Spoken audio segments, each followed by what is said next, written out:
पर्युपासते ये चाप्यक्षरं व्यक्तं तेषां के योगवित्तमः।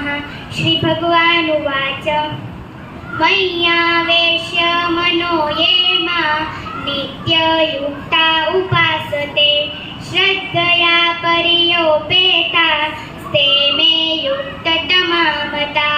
ये त्वक्षरं निर्देश्यं व्यक्तं पर्युपासते सर्वत्र गमचिन्त्यं च कूटस्थमचलं ध्रुवं सन्निम्येन्द्रियं रामं सर्वत्र समबुद्धय ते प्राप्नुवन्ति मामेव सर्वभूताहिते रताः। क्लेशोऽधिकतरस्तेषां व्यक्तासक्तचेतसाम् अव्यक्ता हि गतिर्दुःखं देहद्विरव्याप्यते।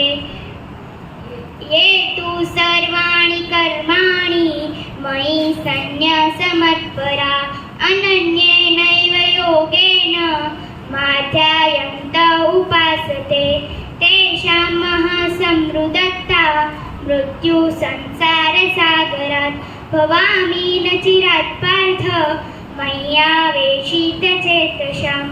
मय्येव मन आधत्स्व मयि बुद्धि निवेशय निवशिष्यसि मय्येव अत ऊर्ध्वं संशय। अथ चिन्तं समन्धन्तुं शक्नोषि मयि स्थिरम् अभ्यासेऽप्यसमर्थोऽसि अभ्यासयोगेन ततो मामिच्छाप्नु धनञ्जय। अभ्यासेऽप्यसमर्थोऽसि मत्कर्म परमो भव मदर्थमपि कर्माणि कुर्वन् सिद्धिं व्याप्स्यसि।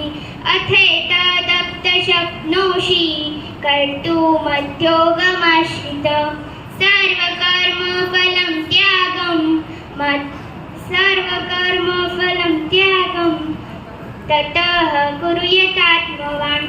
श्रेयो